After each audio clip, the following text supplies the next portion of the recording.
Nesse vídeo, nós vamos estudar o tensor das tensões, fornecendo exemplos, né, do que a gente obteve no último vídeo. Então, como a gente viu, fisicamente, o campo ele transporta energia e momento linear. E, enfim, esse momento linear, a gente discutiu algumas aplicações, momento linear da radiação, como a vela solar e assim por diante. E a gente, inclusive, analisou como calcular um primeiro exemplo, né, qual que é aí a pressão que essa radiação exerce em uma placa. A gente analisou tanto o caso de absorvedor perfeito, quanto o caso do refletor perfeito. A gente viu que o refletor perfeito é 2 vezes maior, mas aqui a ordem de grandeza envolvida, então, as escalas aí dessa pressão de radiação, tem a ver aí com I sobre C, tá certo? De um ponto de vista mais formal, matematicamente, a gente obteve a equação da continuidade, em que expressa aí o balanço de conservação de momento linear. Então, aqui na formulação diferencial, ele assume essa forma.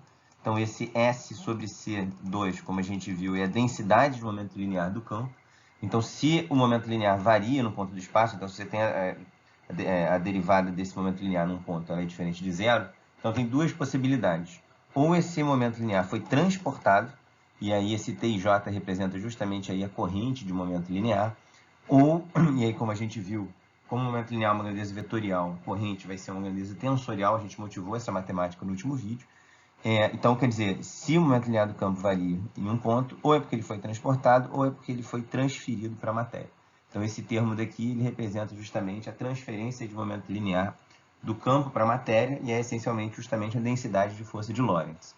Na formulação aqui vetorial, a gente tem essa expressão aqui. Então, isso aqui representa a divergência de um tensor. E esse tensor, né, em termos das componentes dele, a gente mostrou que era dado por essa expressão daqui. O significado físico, né, desse TJ é que ele representa aqui menos o fluxo da componente I do momento linear na direção J. Ou seja, a ideia quer dizer que se você tem um escalar, como a gente viu, como a gente vinha tratando, por exemplo, a carga, a corrente dela vai ser um vetorzinho, tá? Que vai dizer em que direção essa corrente está sendo transportada. No caso de uma grandeza vetorial, como momento linear, quando você transporta, você tem que dizer qual componente de momento linear está sendo transportado em cada direção. Então, esse TJ ele generaliza essa noção de corrente, tá? Para um transporte de uma grandeza vetorial. E aí, a gente também viu que, além de expressar na forma diferencial, você pode expressar na forma integral. Então, você tem um volume qualquer que você está analisando ali de interesse, e esse derrom V denota a borda desse volume. Então, isso é uma maneira de expressar essa equação. Então, estou passando aqui esse cara para o lado direito, né?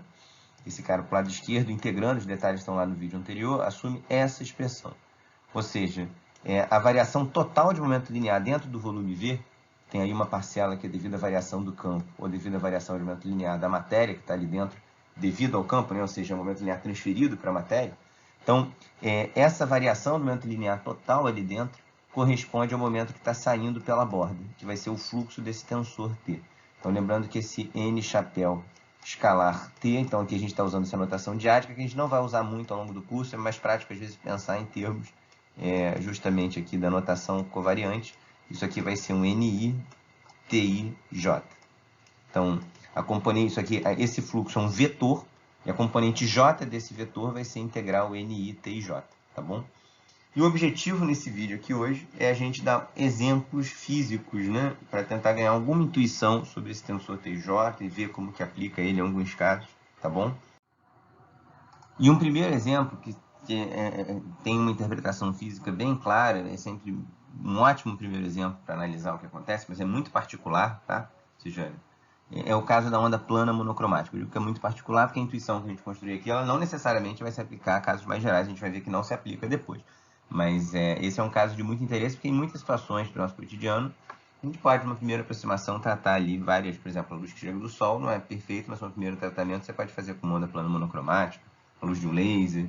Então você tem várias situações que você pode aproximar por isso. É muito legal construir intuição aqui, mas lembrando sempre que esse é um caso particular. Em outros vídeos a gente viu várias expressões mais gerais aí para, enfim, solução da equação da onda, que não precisa nem ser plana nem monocromática. Mas nesse primeiro caso, então, a gente viu extensamente nos últimos vídeos que os campos têm essa expressão daqui, tá? Lembrando aqui a relação de dispersão. E o vetor de point a gente calculou também nos vídeos passados para essa onda, ele é dado por essa expressão. Então, pausem, relembrem essas expressões aí, tá? E a figurinha nova desse vídeo é o TIJ. A expressão geral dele é dada por essa daqui. Vamos, então, calcular quem é o TIJ nesse exemplo. E a partir daí tentar interpretar. Primeira coisa, nota que os termos fora da diagonal, nesse exemplo daqui, eles são nulos. Tá? Por quê? Porque nota que se você puser aqui, bota, por exemplo, um xy, a componente xy. O E até tem componente y, mas ele não tem componente x, então esse cara já é zero. O delta e j, ele já é zero nesse caso, é a matriz de identidade. Então ele só tem termos na diagonal. Então esse termo daqui não contribui. Mesma coisa para esse termo. E o B é a mesma coisa, ele tem só componente z, então esse cara daqui é zero. E a mesma análise vale para os outros. E na verdade, quer dizer, aqui vocês podem verificar que o único termo que não se anula, na verdade, é o txx. Um argumento para ver isso é o seguinte, vamos analisar, por exemplo, o tYy. Como é que fica o tYy? Esse termo não contribui porque o B não tem componente y. Então, esse tYy eu posso escrever da seguinte maneira, ó. Ele vai ser um ε0 é y ao quadrado, tá? E aí o que sobrou, nota que esse delta e j é 1 para a componente da diagonal, né? Porque o i igual a j. Então, o que sobrou, você pode escrever como sendo exatamente menos a energia total do campo. Porque esse ε0 vezes E2 sobre 2 é a energia armazenada no campo elétrico. E o B2 sobre 2B0 é a energia armazenada no campo magnético. Por outro lado, o E está puramente na direção y. Então, esse y ao quadrado é o próprio E ao quadrado. Então, esse ε0 E quadrado é o dobro da energia elétrica. Como a gente mostrou para a onda plana monocromática, a energia elétrica e magnética elas são igualmente repartidas. Então, o dobro da energia elétrica menos a energia total é zero. Você pode fazer a mesma análise para esse cara daqui. Então, realmente, nesse exemplo daqui, o primeiro exemplo que a gente está analisando, só tem presente o txx. E o txx, quer dizer, agora não tem esse termo, tudo que você tem é que ele vale menos a energia eletromagnética. Então, agora a gente tem a expressão aí para o txx, ele é dado por essa expressão daqui. E aí, se você analisar na média de um período, e comparar com as expressões que a gente tinha obtido nos vídeos anteriores para o vetor de Poynting e para a intensidade, lembra que a intensidade é definida como o módulo da média do vetor de Poynting? Então, você primeiro calcula a média, depois tira o módulo, você vai obter essa expressão aqui, e aí vocês verificam então que o txx ele é menos I sobre C. Então, aqui, de novo, a escala ali do transporte do momento linear que a gente já tinha obtido no outro exemplo. A escala é I sobre C. E o sinal aí, que lembra que tem a ver com como a gente definiu. Esse T é menos ali o fluxo de momento, né? Por isso que tem esse sinal negativo aqui. Tá? Então, replay, isso daqui agora que a gente tem a linguagem aí do sensor das tensões, a gente vê que nesse caso aqui, que está incidindo no absorvedor perfeito, essa pressão, ela vai corresponder a menos o txx médio da onda que está incidindo, a pressão média em um período, né? E no caso do refletor perfeito, 2 vezes esse valor. Então, você vê que realmente esses elementos do tensor das tensões, no caso dessa onda plana monocromática, ela bate bem lá com a intuição das escalas que a gente tinha visto. Você vê aí justamente que os elementos de matriz do tensor das tensões, eles têm dimensão de pressão, né? Como a gente tinha até comentado. Então, esse é o primeiro exemplo para ganhar alguma intuição aí. E tem um outro paralelo legal que dá para a gente fazer. No caso do balanço da energia, a gente mostrou nos vídeos passados que para uma onda plana monocromática, que é esse exemplo que a gente está analisando aqui, você sempre pode escrever o vetor de Poynting. Isso daqui, então, a gente viu que o vetor de Poynting, uma das interpretações dele é que ele dá a corrente de energia. Então, essa corrente de energia, ela é a densidade de energia que está sendo transportada, vezes a velocidade de transporte na direção do transporte, tá certo?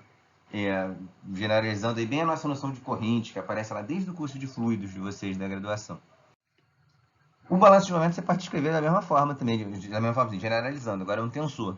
Mas então, quer dizer, esse π eletromagnético é a densidade de momento linear do campo, então esse S sobre C2. E lembra que esse menos T é a corrente de momento linear, a gente definiu lá com esse menos nos vídeos passados, né? Então esse menos T, que é menos a corrente, ele vai ser C vezes o momento do campo eletromagnético, produto tensorial com cachapéu. Então, isso generaliza essa expressão.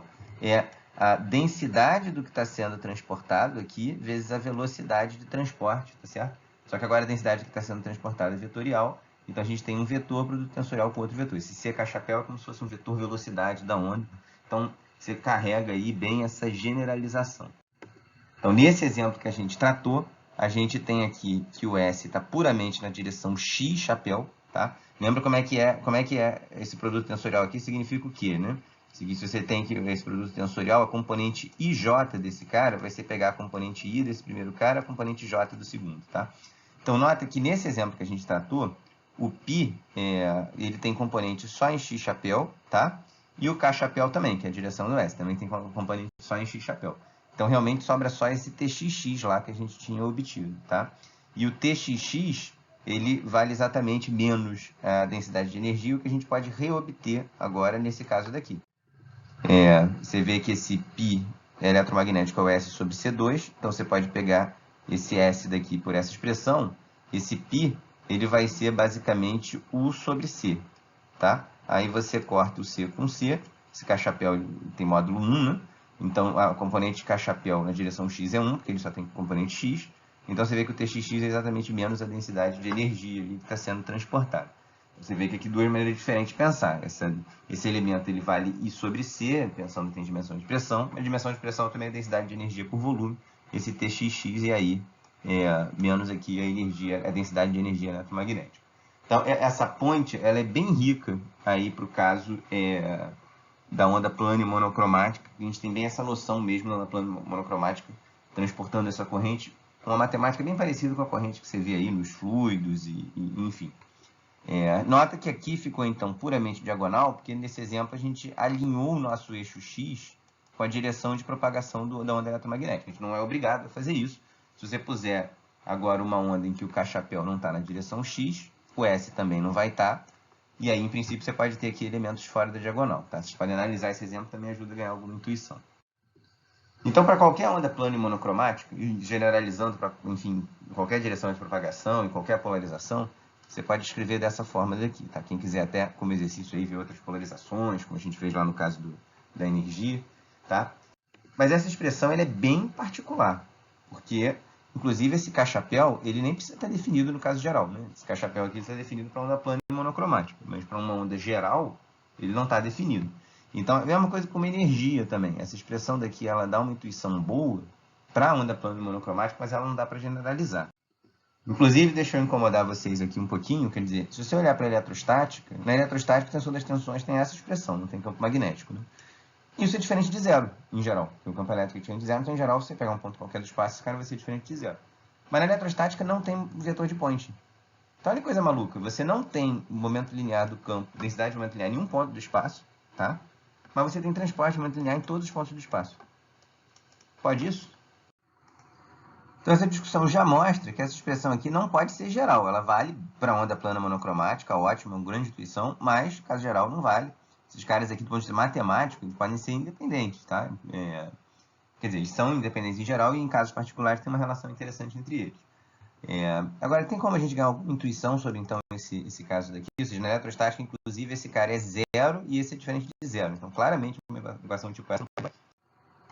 E aí, quer dizer, isso na verdade vocês já viram exemplos até mais simples. Pega lá o caso de um fio condutor transportando corrente, então aqui está um pedacinho, por exemplo, de um circuito lá estacionário.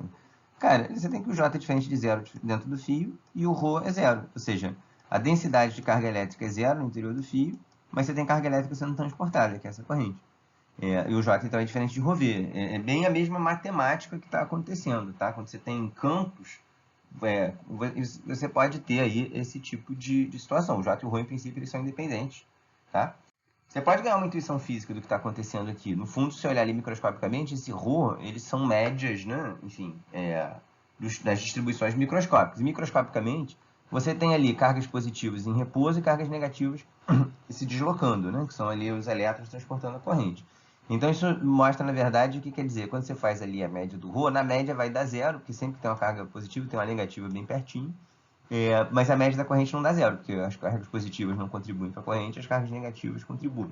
Então, dá para você ganhar uma intuição do que está acontecendo, mas a rigor a ideia é o seguinte, quer dizer, do ponto de vista matemático, se J é uma densidade de corrente, o ρ é a densidade de carga, elas estão sujeitas aí a uma equação da continuidade, dvj mais dρ ρ t é zero, tá? Mas esses caras, a princípio, são campos que podem ser independentes. Em algumas situações físicas de interesse, você, enfim, vai ter relações legais entre eles e tal. Mas, quer dizer, você não vai ser sempre verdade que o J é ρv, tá? Então, uma intuição não rigorosa aqui é um pouco mais ou menos a mesma coisa. Pega, por exemplo, o campo produzido por uma carga positiva. Então, o que eu vou falar agora não é rigoroso, mas... Cara, esse campo produzido, qual é o momento linear que ele vai que ele vai fornecer uma carga que você bota ali? Depende. Se a carga for positiva também, ela vai ser repelida. Você vai ganhar um momento linear na direção da seta vermelha. Se for negativa, ela vai ser atraída. Então, num certo sentido, é como se o campo ele tivesse que ter ali em cada ponto do espaço a possibilidade de empurrar em direções opostas, né? A depender de quem você coloque ali. Então, não pode ter uma densidade de momento linear, por exemplo, numa dada direção. Enfim, como eu disse, isso não é rigoroso, mas é só para ganhar uma intuição de que, quer dizer, não é absurdo você ter momento linear, densidade de momento linear nula, e ainda assim ter uma corrente de momento linear. A gente vai ver em exemplos mais rigorosos um pouco o que está acontecendo, mas o fato é, a intuição simplista que a gente tem de correntes em fluidos lá de Física 2, ela não necessária, ela em geral vai quebrar para você tentar interpretar a corrente de momento linear num campo eletromagnético. Isso é legal, tá no jogo. E como que a gente vai ganhando intuição? Analisando exemplos diferentes, vendo a fenomenologia do que está acontecendo em cada caso. Tá? Inclusive, já que a gente está falando de eletrostática, o tensor das tensões ele pode ser extremamente útil na eletrostática. Tá? Porque o que acontece? Na eletrostática a gente não tem vetor de Point, a densidade de momento linear é zero em todo ponto do espaço. A gente não tem corrente aqui também no campo magnético, a gente tem esse lado direito é zero. Então, a divergência do tensor das tensões, ele vai estar ligado aqui justamente com a densidade de força elétrica ali que está atuando no material. Em geral, nos exemplos que você vê em Física 3 e tal, é mais fácil calcular forças elétricas por esse tipo de expressão daqui. Tá? Mas, em certos casos, a gente vai ver exemplos, pode ser mais interessante você calcular a força elétrica integrando o tensor das tensões. E aqui é bem, então, a ideia, justamente, de que na eletrostática, quer dizer, embora você não tenha um fluxo de momento linear correndo, que é lá o que a gente tinha na onda eletromagnética, apesar disso, quer dizer, a eletrostática você tem troca de momento linear do campo com a matéria. Então, você precisa desse termo aqui, ele está, de fato, lá presente, tá certo? Apesar de você não ter ali essa densidade de momento linear, você não tem realmente ali uma onda transportando nada. Mas você tem a possibilidade de trocar o momento do campo com a carga. Então, por isso que eu disse que, embora, às vezes, para efeitos cotidianos, o momento linear transportado por uma onda eletromagnética para muitas escalas cotidianas, como a gente viu, é pequeno, a lei de balanço de momento linear ela pode ser útil sempre. Ela é sempre verdadeira e ela pode ser útil em muitas situações. Porque sempre que você tem uma troca sempre que você tem força de um campo eletromagnético na matéria, você tem troca de momento linear do campo com a matéria. Então enfim, vamos ver aqui alguns exemplos. Em geral, aqui na eletrostática, vai ser basicamente útil esse balanço de momento linear, sobretudo na sua formulação integral. Então, vamos interpretar direitinho aqui o que está acontecendo. Na formulação integral, você escolhe um volume de referência, por exemplo, esse volume V magenta. E aí, se você integra os dois lados que sobraram aqui da nossa equação, a gente tem a formulação integral. Essa integral no volume da divergência do tensor se mapeia numa integral de superfície, vai ser o fluxo do tensor das tensões pela borda desse volume. E o lado, enfim, de direito, que agora virou esquerdo, estão aqui os lados aqui, né? Mas esse lado daqui que representa a variação de momento linear total da matéria, qual é a interpretação física dele?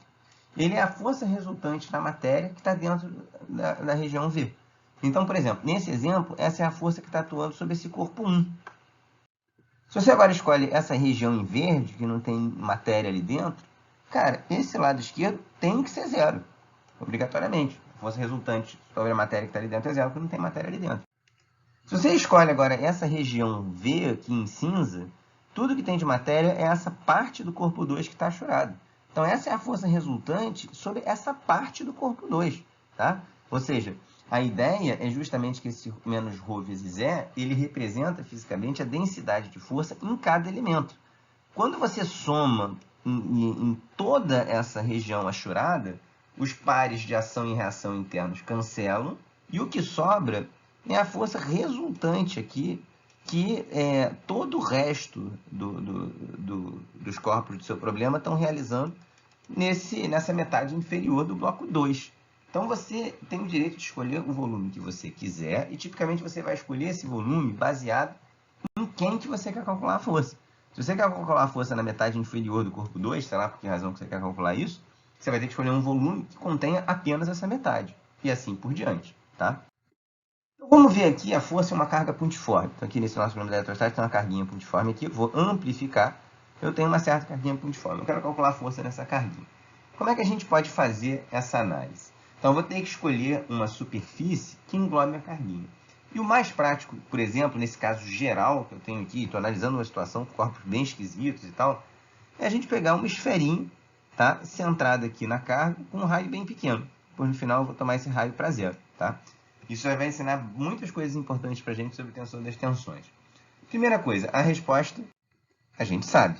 A força que vai atuar na carguinha vai ser a carga vezes o campo que a vizinhança produz ali. Então, o campo total em qualquer ponto do espaço, ele vai ser o campo gerado por todo mundo, menos a carga, que eu estou chamando de campo da vizinhança, mais o campo gerado pela carga. Esse é o campo resultante de qualquer ponto do espaço.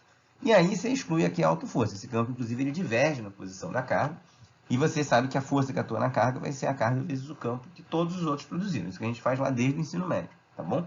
Então, essa é a força que a gente tem sobre a carga. Nesse exemplo, claramente é mais fácil você calcular por aqui, mas por consistência, e é interessante a gente obter o mesmo resultado integrando o tensor das tensões em uma superfície que contenha apenas a carga. Por exemplo, essa esfera daqui.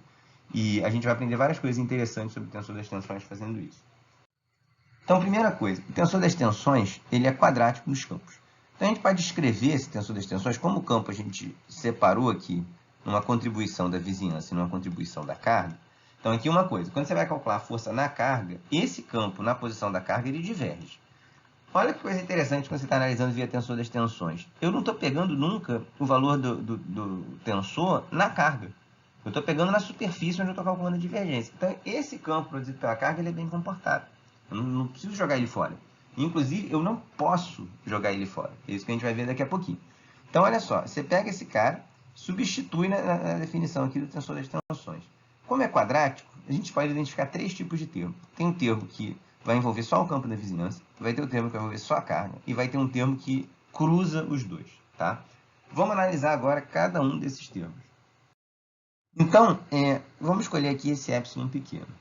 A contribuição desse cara sozinho, então quem é esse cara? É você pegar o tensor das tensões e colocar só o campo da vizinhança, tá? Ali no tensor das tensões. Esse cara, ele não vai contribuir. E dá para ver isso por duas razões. Uma, diretamente fazendo a conta. E aí pega aqui, a gente está pegando uma superfície pequenininha, então você pode pegar uma superfície que seja bem pequena comparada com a escala de variação desse tensor das tensões da vizinhança. Ou seja, você vai pegar ele com um raio muito pequeno comparado às distâncias de todas as outras cargas envolvidas no problema. Depois eu vou tomar o limite de epsilon para zero, então realmente você sempre vai conseguir achar um epsilon pequeno bastante para que você possa considerar esse cara uniforme ali dentro. Se ele é uniforme, ele sai da integração. E aí é o seguinte, a integral de n chapéu dA ela é zero, porque o n chapéu você tem contribuições opostas aqui com a mesma contribuição, né? Então, realmente esse cara daqui é zero e, portanto, esse termo daqui vai ser zero, tá? Um outro argumento é o seguinte, esse campo da vizinhança seria exatamente o campo que você teria se você simplesmente tirasse a carga do jogo. Você tira a carga do jogo, o que sobrou enfim, isso é um problema imaginário. Na vida real, se você tirar a carga, vai mudar a distribuição de carga nos condutores aqui em volta. Mas do ponto de vista matemático, você tira essa carga daqui, o que sobraria seria exatamente aquele campo das outras, gerado pelas outras cargas. E aí o fluxo nessa região seria zero, porque não teria nenhuma matéria ali dentro. Então, esse cara sozinho, ele não pode contribuir, tá? Ele é zero. Esse caso aqui já não importa. Então, quando você vai calcular a força lá pelo ensino médio, você pega só o campo da vizinhança. O termo que envolve só a vizinhança, ele inclusive nem contribui nesse caso. O caso que inclui apenas a carga, então esse TQ aqui, o campo da carga tem simetria esférica. Eu escolhi uma superfície esférica. Então, o resultado dessa integral tem que ser invariante por rotações. Olha, o resultado dessa integral é um vetor. Nenhum vetor é invariante por rotação, exceto zero. Essa integral tem que ser zero. Colocado, você pode pensar isso de várias outras maneiras. Então, isso aqui pode usar o mesmo tipo de argumento que a gente fez antes. Por simetria esférica, qualquer contribuição para o vetor para cá vai ter uma oposta para cá que vai se cancelar. Então, quer dizer, a contribuição do termo envolvendo apenas a carga, ele necessariamente é nulo. O que sobrou, então, é o termo cruzado. Então, na linguagem aqui do tensor das tensões, se você que tem duas coisas fundamentais para chamar a atenção. Primeiro, o que entra no tensor das tensões é o campo completo. Você não exclui o campo de ninguém, é o campo resultante naquele ponto do espaço produzido pelo universo inteiro. Às vezes, como nesse exemplo que a gente está fazendo, é conveniente você separar o campo da vizinhança do campo gerado pela carga Qzinho. Pode ser conveniente, às vezes, você separar, tá? E às vezes não vai ser conveniente. A gente vai dar exemplos dos dois tipos. Mas nesse caso daqui é conveniente você separar. E aí, o termo que contribui aqui é justamente o termo cruzado. E faz sentido, porque o termo cruzado ele é o único que tem informação da carga e da vizinhança. E essa força, a gente já sabe a resposta, ela é dessa forma. Ela tem uma contribuição da carga Qzinho, e essa carga Qzinho não aparece no campo gerado pela vizinhança, e o campo da vizinhança não aparece no tensor das tensões da carga sozinho. Então, o único termo realmente que tem informação da interação é o termo cruzado. Então, você vê que o alto campo, o campo gerado pela carga Qzinho, que a gente joga fora porque é divergente nas formulações, quando a gente está lidando lá do jeito lá ensino médio, né? Cara, quando você olha para a tensão das tensões, ele é absolutamente essencial. Se você tirar o alto campo, você conclui que a força não sofre, que a carga não sofre força nenhuma, porque os outros termos zero, tá? Então, olha a coisa interessante como que às vezes olhar o mesmo problema por um ângulo diferente joga uma luz complementar rica sobre o que está acontecendo. Agora, olha só, esse TJ cruzado, a gente ainda pode abrir ele em 3 termos. Porque quando você substitui aqui os campos, esse cara enfim, ele é quadrático. E aí o que vai acontecer? Agora eu só vou pegar termos que cruzam a vizinhança com a carga. Sobra 3 termos. Um EI que é J da vizinhança, o EI vizinhança é J aqui, e esse cara daqui. Nota que aqui tinha um fator meio, mas aí quando você levar ao quadrado vai ter o 2 ali do termo cruzado, tá? Vocês podem pausar o vídeo, verifiquem esse cálculo, verifiquem que está tudo ok. Então agora resta a gente fazer o cálculo de 3 fluxos. A gente vai ver que não é tão feio quanto parece. Primeira coisa, vamos escrever isso aqui na notação covariante, às vezes é mais fácil de interpretar. Componente J dessa força vai ser, como a gente viu lá, esse N chapéu escalar T, é o N chapéu I, T e J. Componente J da força vai ser integral N chapéu I, T e J. Tá? E o T e J a gente obteve no slide anterior. Agora a gente quer integrar cada um desses termos. Vamos analisar o termo azul. Como a gente viu, a gente está considerando o epsilon pequeno, e aí a gente pode tirar esse E da vizinhança da integral. No limite, isso fica rigoroso. E aí o que sobra para a gente calcular ali dentro é esse cara. Ora, esse cara a gente conhece bem, a gente está acostumado a ver ele. Ele é exatamente o fluxo do campo elétrico produzido pela carga, numa superfície que engloba apenas zero. Isso aqui é sobre epsilon zero. Vocês podem, se quiser, refazer a conta, mas é bem a conta que aparece lá em física 3. Isso é lei de Gauss. Então, esse primeiro termo a gente nem precisou fazer a conta explicitamente. Ele já deu lá essa contribuição. Que, na verdade, a gente reconhece aqui a resposta total. Então, a gente espera já que os outros termos eles não contribuam, tá certo? Porque essa aqui já é a resposta. Então, vamos analisar agora os dois termos juntos. Porque, enfim, essa soma tem que ser zero. E aí, esses dois termos juntos, então, o que eu quero integrar é isso daqui. Estou só tirando o E da vizinhança ali de dentro, tá certo? Nota que esse M é uma variável muda de somatório, quer dizer, você pode botar a letra que você quiser aí dentro. Vou escolher a letra I, tá? Porque aí eu posso botar esse aí de vizinhança em evidência, e o que sobrou para integrar é isso aqui. Agora, aqui que vem um ponto bem interessante. Quem quiser pode fazer esse cálculo aqui, um pouco mais de detalhe e tal. Ou então pode reconhecer o seguinte, se você integra na superfície de uma esfera, um tensor qualquer, você vai ter que ter um tensor que é invariante por rotação, tá? Isso a gente viu lá na aula sobre notação covariante. Então, a integral de um tensor qualquer, de um WJ qualquer, ele vai ser uma constante vezes o delta J, porque esse é o único tensor invariante que tem com 2 índices, tá certo? Não tem outra possibilidade. E aí, esse cara daqui é simétrico, mas o meu integrando é antissimétrico. Como é que uma coisa simétrica é igual a uma coisa antissimétrica? Sendo zero. O zero é o único cara que satisfaz os dois casos. Então, essa constante é nula nesse caso. Portanto, essa integral é nula por argumentos de simetria. Você não precisa nem abrir esse cálculo, tá? Quem quiser depois mais detalhes disso, remeta a aula lá de notação covariante. Ou seja, não tem a contribuição desses dois, elas se cancelam. Na verdade, individualmente elas não são zero, não. Mas a contribuição somada é nula. De modo que a gente conclui que a força na carga é o valor dela vezes o valor da vizinhança na posição da carga. Então, quando a gente tira aqui da integral esse é da vizinhança, eu esqueci de comentar isso, mas quer dizer, eu não estou botando os argumentos, mas você tira para fora com ele calculado na posição da carga. Tá? Que esse epsilon indo para zero, você está justamente pegando o valor da contribuição da vizinhança aqui, na superfície que tende ao valor da carga. E aqui não tem problema nenhum, porque a contribuição da vizinhança não tem divergência na carga, então fica tudo bem. Então, nota que vocês estão... A primeira, talvez, o que vocês usam, na verdade, para definir a noção de campo lá no ensino médio, ou seja, a primeira coisa que você vê na vida, quando você vê, na vida assim, em eletromagnetismo, né? Quando você vê via tensor das tensões, a volta imensa que a gente deu, mas por outro lado, olha a quantidade de insight complementar que a gente ganhou, né? De ver que esse termo, na verdade, não foi jogar fora a divergência da carga, né? Quer dizer, ela contribuiu ali e foi absolutamente essencial aquele campo produzido pela carga para a gente perceber qual é a força dela. Então, nessa linguagem aí de tensor das tensões, você vê que realmente você ganha umas interpretações ricas aí, complementares. Como desafio, reobtém a mesma coisa, só que agora sem supor que a região em torno que você cercou seja uma esfera. O resultado não depende disso. Foi mais fácil, é sempre conveniente nesse problema você escolher a superfície mais esperta, você economiza esforço, mas não precisa disso. O problema vale para qualquer superfície. Fica como desafio para vocês, para um epsilon pequeno aqui, tá? Então, mas uma superfície em volta dele que não seja esférica, reobter exatamente o mesmo resultado. E aqui, quer dizer, nesse exemplo que a gente deu, foi conveniente a gente cercar a carga por uma superfície infinitesimal, mas quer dizer, muitas vezes o mais simples não é você pegar a superfície infinitesimal, ou pelo menos tem escolhas igualmente, enfim, com dificuldades semelhantes. E um caso legal aqui também de analisar é você ter duas cargas pontiformes, Q1 e Q2. Bom, aqui a gente sabe, a resposta dessas aqui também estão bem acostumados, né? A lei de Coulomb, a força que uma faz sobre a outra. Reobtém o tensor das tensões.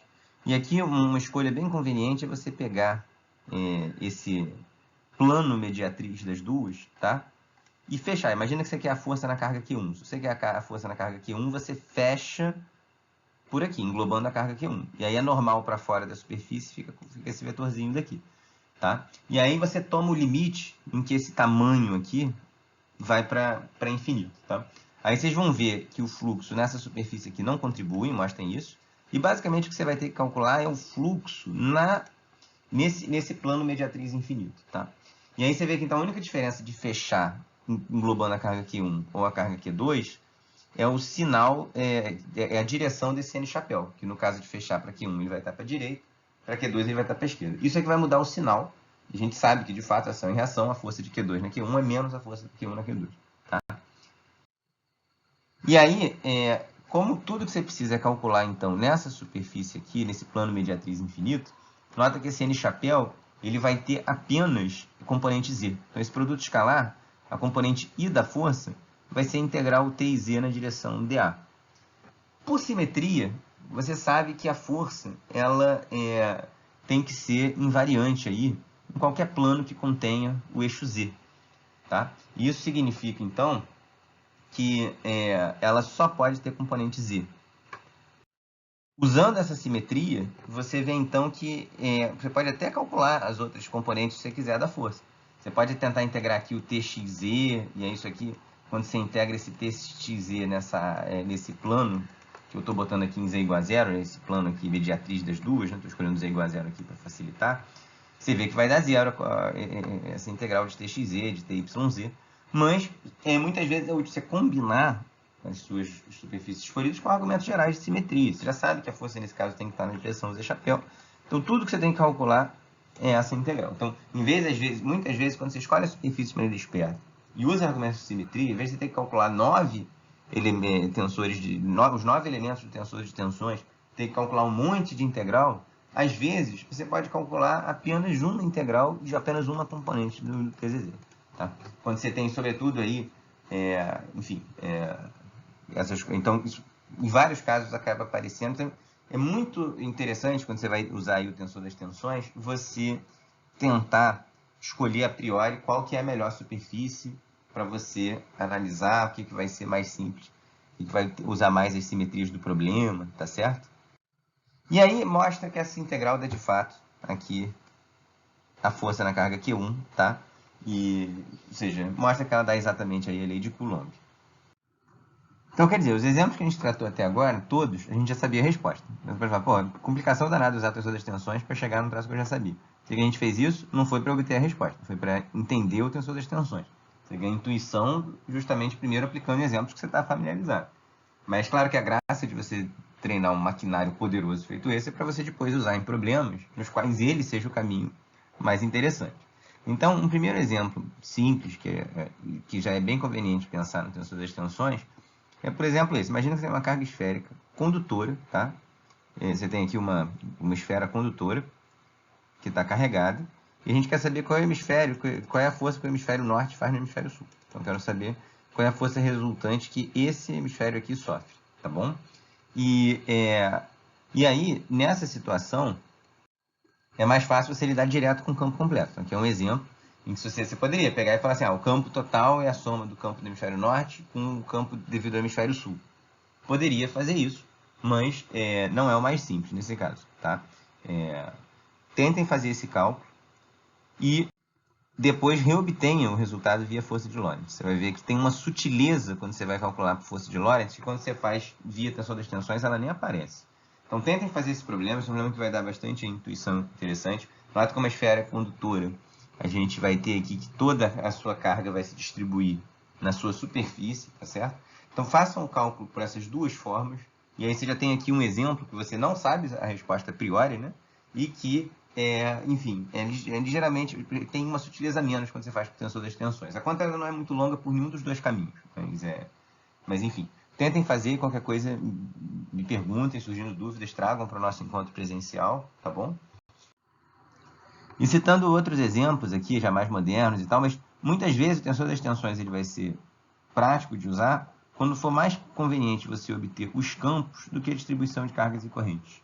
Em alguns casos, você ali os campos se determinam via condições de contorno e as distribuições de cargas e correntes, muitas vezes você teria que fazer um cálculo a mais para obter, e às vezes é mais prático você já obter os campos e obter a força que você quiser integrando o tensor das tensões.